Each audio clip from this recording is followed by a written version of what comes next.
పైన విషం చిమ్మడం కావచ్చు, పార్టీల మధ్య చిచ్చు పెట్టడాలు కావచ్చు, ఇవన్నీ కూడా మళ్ళీ మొదలుపెట్టారు. సో దానికి ఎంతోమంది యువతను జగన్మోహన్ రెడ్డి అండ్ బ్యాచ్ పూర్తిగా సమిధలు చేస్తూ వాళ్ళందరినీ కూడా ఇబ్బందులకు గురి చేస్తున్న పరిస్థితి. అంటే ఇప్పుడు ఒక బ్యాచ్ అయితే కూటమి ప్రభుత్వం వచ్చిన తర్వాత వర్ర రవీంద్రారెడ్డి కావచ్చు, లేదంటే బోరుగడ్డ అనిల్ కావచ్చు, ఇట్లా చాలామంది సోషల్ సైకోలను అప్పుడు మనం చూసాం. ఏది పోసాని ఈ విధంగా సోషల్ మీడియా వేదికగా ఇష్టానుసారంగా అప్పుడు మాట్లాడాలి. వీళ్ళందరినీ కూడా ఒక ట్రీట్మెంట్ జరిగిపోయింది, ఒక బ్యాచ్ ట్రీట్మెంట్ అయిపోయింది. సరే ఇంకా ఎవరి పని వాళ్ళు చేసుకోవచ్చు, సో రాష్ట్ర అభివృద్ధి పైన దృష్టి పెడదామని చెప్పేసి కూటమి ప్రభుత్వం ఆ విధంగా ముందుకెళ్తా ఉంటే మళ్ళీ మొదలుపెట్టారు. కొత్త బ్యాచ్ని దింపింది ఇప్పుడు ఈ జగన్మోహన్ రెడ్డి బ్యాచ్.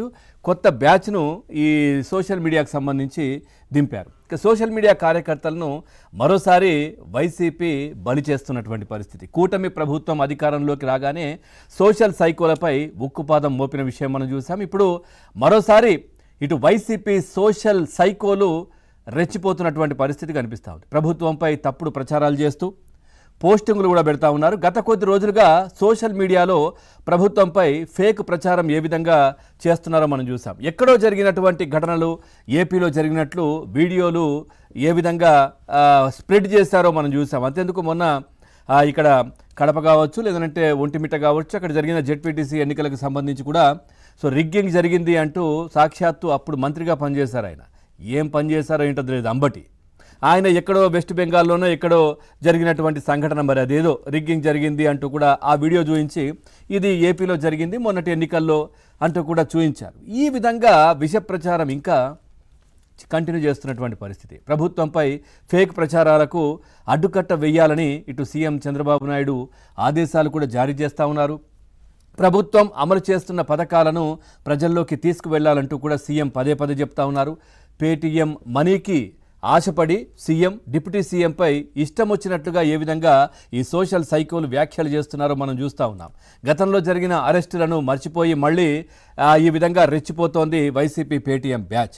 సో పూర్తిగా మనం చూస్తూ ఉన్నాం. అంటే ఇంకా వీళ్ళు మారరా, లేదంటే సినిమాలో అంటారు అంటే మీకు బోర్ కొట్టదా? సో ఒకవైపు కూటమి ప్రభుత్వానికి అంత పెద్ద మ్యాండేట్ ఇచ్చి ప్రజలు అధికారాన్ని కట్టబెట్టారు. సో ఒక సంవత్సరం కూడా దాటిపోయింది, సంవత్సరంన్నర కావస్తోంది. సో పూర్తిగా అంటే రాష్ట్రానికి పెట్టుబడులు ఇట్లాంటి కార్యక్రమాల్లో కూటమి ప్రభుత్వం నిమగ్నమై ఉంది. సో మరి ఇంకా కూడా ఏ విధంగా ప్రతిపక్ష హోదా ఇవ్వకుండా జగన్మోహన్ రెడ్డిని పక్కన కూర్చోబెట్టారు. సో మరి ఇప్పుడు వాళ్ళు నెక్స్ట్ ఎన్నికల్లో ఏం చేయాలి, లేదంటే ఏ విధంగా ముందుకెళ్ళాలి, ప్రజల మనసును ఏ విధంగా చూరగొనాలి, ప్రజలకు ఏ విధంగా దగ్గర అవ్వాలి, ఇట్లాంటి ఆలోచన చేయాలి. కానీ రాష్ట్రం పైన విషయం కక్కడం ఏంటి? రాష్ట్రం పైన ఏదో జరిగిపోతోంది. రాష్ట్రంలో ఈ రాష్ట్రంలో అంతర్యుద్ధం జరుగుతోంది. ఈ రాష్ట్రంలో కుల మతాల చిచ్చు జరుగుతూ ఉంది. ఈ రాష్ట్రంలో పెట్టుబడులు రావట్లేదు. పెట్టుబడిదారులకు ఏ ఇతర దేశాల నుంచి కూడా మెయిల్లు పంపిస్తున్నారు, లెటర్లు కూడా రాస్తున్నారు. మెయిల్లు ఇతర దేశాల నుంచి, ఇక్కడ నుంచి అయితే దొరికిపోతారని ఇతర దేశాల నుంచి కూడా ప్రపంచ బ్యాంక్ కావచ్చు ఏదైనా అప్పులు ఇస్తామని, లేదంటే దానికి సంబంధించినటువంటి ఏదైనా ఇన్వెస్ట్మెంట్ చేయడానికి వస్తున్నటువంటి కంపెనీలకు వీళ్ళు లెటర్లు రాయించడాలు. సో అవన్నీ కూడా బహిర్గతం అయ్యాయి, మొన్న బయటపడ్డాయి.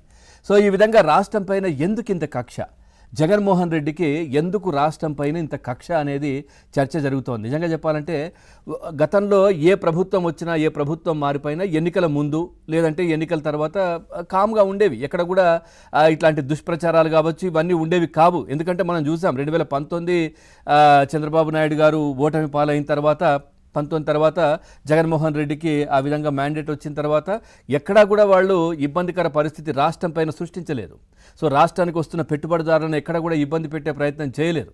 సో ఈ ప్రభుత్వానికి సరే ఈ మ్యాండేట్ ఇచ్చారు, జగన్మోహన్ రెడ్డికి అధికారం ఇచ్చారు. సో చూద్దాం, ఏదైనా ఉంటే తప్పులు చెప్పే ప్రయత్నం చేద్దాం, దానికి కూడా ఓ 6-7 నెలలు సంవత్సరం పాటు వెసులుబాటు ఇద్దామని అనుకున్నారు తప్పించి అప్పుడు పవన్ కళ్యాణ్ చంద్రబాబు నాయుడు గారు.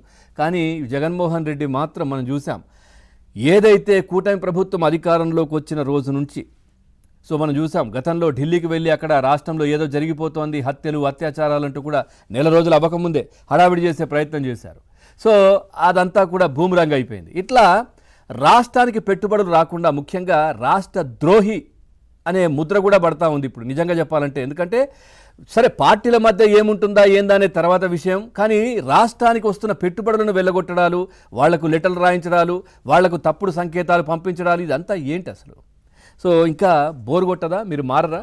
అనే చర్చ జరుగుతూ ఉంది. సో ఈ అంశానికి సంబంధించి మనం చర్చలోకి వెళ్దాం. చర్చలో పాల్గొంటున్నారు రాజకీయ విశ్లేషకులు సీనియర్ జర్నలిస్ట్ కోటేశ్వరరావు గారు లైవ్లో సిద్ధంగా ఉన్నారు. అదేవిధంగా టీడీపీ పార్టీ నుంచి సంపత్రాజ్ గారు, జనసేన పార్టీ నుంచి